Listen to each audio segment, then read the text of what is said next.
Hi, my name is Zheng Lilin, and my group members are Liao Weixiang and Wu Wenxing.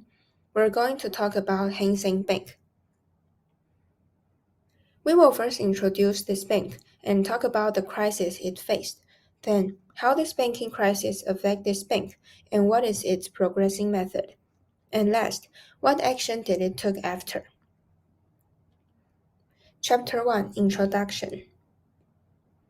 Hang Seng Bank was founded in 1933.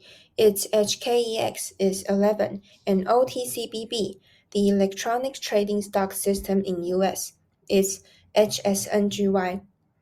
It has become a member of British Group, HSBC 汇丰集团, in 1965 after the banking crisis. And now, it is one of the 4 biggest banks in Hong Kong, and also be responsible for calculating the reference index of the Hong Kong stock market, which called Hang Seng Index. This index is calculated from the market capitalization of 73 constituent stocks of the Hang Seng Index. It's an important indicator reflecting the Hong Kong stock market. And Chapter 2, the Banking Crisis. Before I introduce the stock market crash in 1965, let's talk about a fun fact in Hong Kong. There is an urban legend that has been circulated in Hong Kong, which is the securities market in Hong Kong experiences a major stock market crash approximately every 10 years, which is also known as the 10-year cycle of stock market crashes in Hong Kong. And after 2008 global financial crisis, it even happens once per 3 or 4 years. So, what happened in 1965? Well, this is the first stock market crash event occurred in the 1960s, but it should be noted that there is an underlying crisis during the Liao Zhenxing banking run incident in 1961. Although the crisis was eventually contained with the support of HSBC and Standard Chartered Bank within 3 days, the Hang Seng Index only rose by 3.53% in the following 6 months, indicated the lurking crisis within the Hong Kong banking system. In the 1960s, the Hong Kong economy experienced a rapid expansion, and many banks excessively lent to real estate companies. However, the excessive lending practices led to some developers being unable to repay their loans, resulting in financial difficulties for poorly managed banks. It starts with the small-scale Min Tak Bank, which faced a run on deposits after a refusal to honor nearly 7 million Hong Kong dollars in US dollars check, leading to its bankruptcy announcement within just 2 weeks. About a week later, Guangdong Trust Banks faced a similar run and declared a complete shutdown within 2 days. This triggered a domino effect on other Chinese-funded banks, including the largest Chinese fund bank, Hang Seng Bank, as well as Kwang Bank, Tao Hang Bank, Wing Lung Bank, and even spread to Macau. And this is the timeline. Chapter 3, Affection. The stock market crash struck with astonishing speed, catching the Hong Kong government off guard. On January 27, 1965, in an attempt to alleviate the looming disaster, the government took formal control of Mint Bank. But the contagion of panic spread like wildfire, swiftly engulfing other Chinese-funded banks, including the venerable Hang Seng Bank. Public confidence in Chinese-funded bank was shattered, triggering an alarming surge in bank runs. Hang Seng Bank found itself in the throes of this crisis, unable to stem the tide. It was only when the Hong Kong government intervened, orchestrating a lifeline from HSBC, the Hang Seng Bank, along with Barclays Bank and Wing Lung Bank, received a much-needed infusion of unlimited capital. However, malevolent forces lurked with malicious intent. Some individual, along with certain newspaper and media outlets, began disseminating baseless falsehood, as of an already dire situation, and inflicting substantial damage upon the banks. As a result, bank run was surged with a vengeance. On April 5, 1965, Hang Seng Bank suffered a statutory loss of over 80 million Hong Kong dollars in deposits, representing a sixth of its total deposits at the time. From the initial stock market crash until early April, Hang Seng Bank's cumulative losses have soared to a harrowing 200 million Hong Kong dollars. Chapter 4: Process Method. After the devastating loss on April 5, 1965, Hang Seng Bank was confronted with critical decisions, urgently addressing the aftermath of the stock market crash. The gravity of the situation prompted swift action within the following week. From April 6 to 7, Hang Seng Bank's leadership, led by He Shanhen, convened an emergency board meeting to deliberate on crucial countermeasures. Three potential solutions were put forward. Firstly, accepting the generous assistance offered by Chase Bank. Secondly, liquidating the business and allow government to take over. And thirdly, actively seeking support from HSBC. By this time, HSBC have already proposed acquiring a 75% equity stake for 75 million Hong Kong dollars. It became evident that the last option aligned more strongly with the interests of depositors, shareholders, and society as a whole. Therefore, Li Guowei was appointed to negotiate with HSBC. With swiftness and determination, the board of directors on April 8th decided to sell control stake in Hang Seng Bank to HSBC, with Li Guowei assuming full responsibility. Following approval from the Financial Secretary of Hong Kong, negotiation with HSBC commenced on April 9th. Albeit not without some dispute. HSBC believe Hang Seng Bank's total value amounts to only 67 million Hong Kong dollars and insist on acquiring 76% of the shares. Conversely, Hang Seng Bank contended that its total value should be 100 million Hong Kong dollars and was only willing to sell up to 51% of the shares. After intense discussion, HSBC eventually relented and purchased a 51% stake in Hang Seng Bank for 51 million Hong Kong dollars. Finally, the tide of panic began to recede. The media seized upon the momentous event as the largest Chinese-funded bank in Hong Kong became a subsidiary of the British-funded bank, sparking widespread discussion. For HSBC, it brought its most formidable and perilous competitor under its wing, cementing its dominance in Hong Kong's banking industry.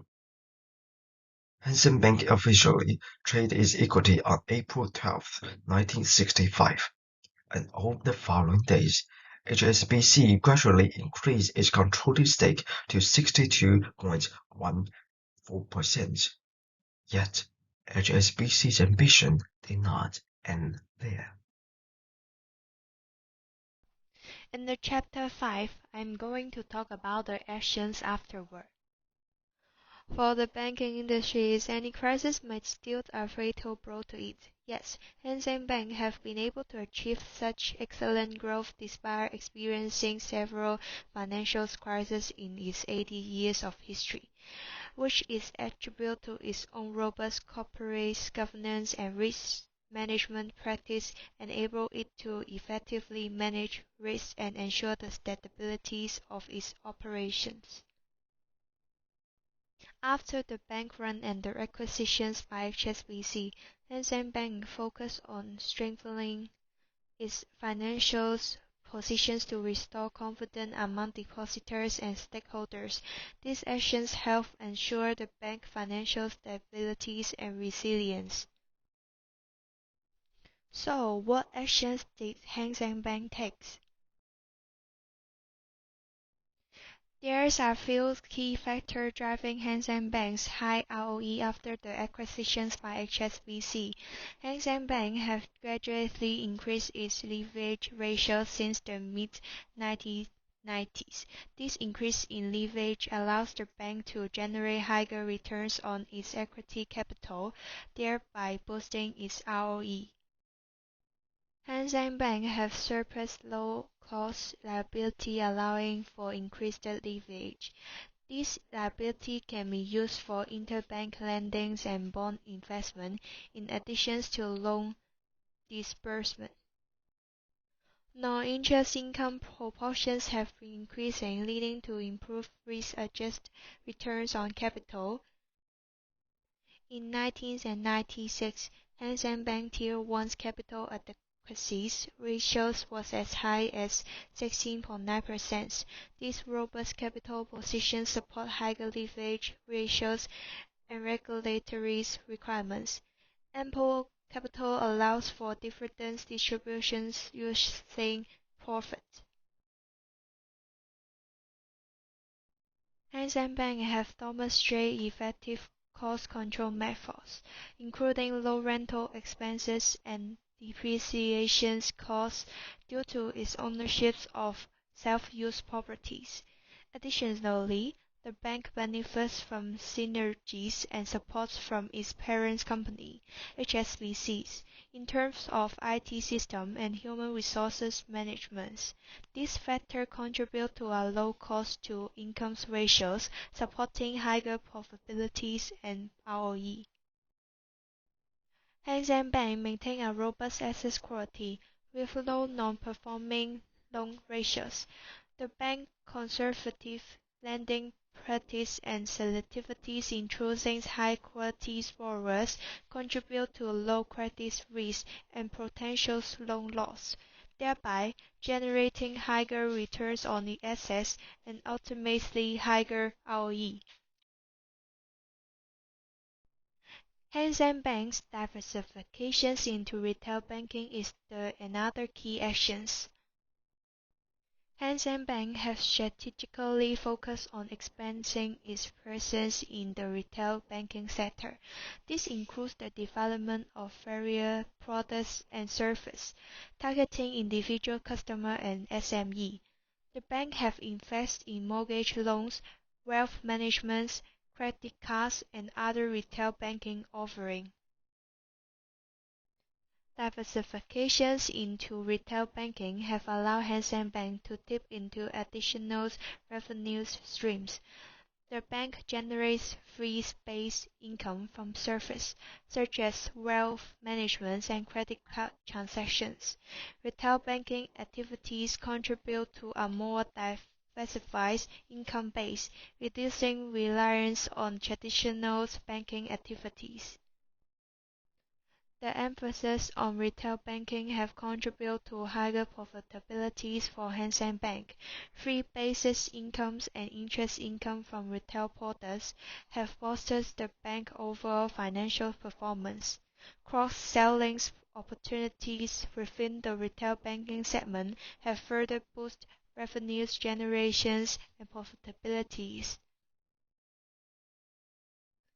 Hang Seng Bank insists on the main policy of focusing on SME.